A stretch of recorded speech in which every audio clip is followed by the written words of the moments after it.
Good morning, Spring Valley staff. This is Lisa Dewey, your principal. I hope you're all staying warm on this very snowy Friday, February the 5th. So today we're talking about the concept of immediacy. This is in Module 4 of the Distance Learning Playbook, following along on pages 76 and 77.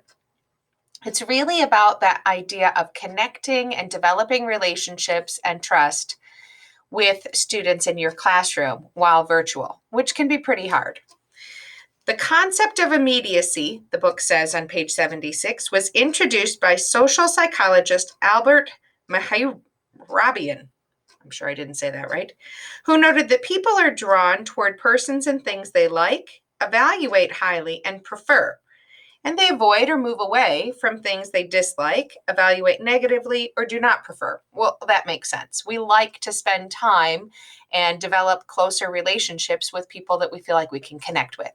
So how do you do this as a remote teacher? The book gives some suggestions. Get to know something personal about each student, as students know when you don't know their names or anything about them. Number 2, teach with urgency, but not to the point that it causes undue stress for students. That said, students want to know their learning matters and you're not wasting their time.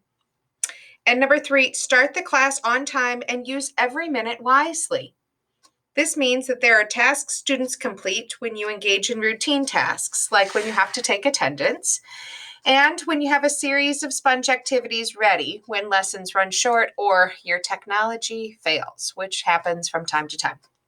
Students notice when time's wasted, and when there's free time, they believe their learning is not as urgently considered by their teachers.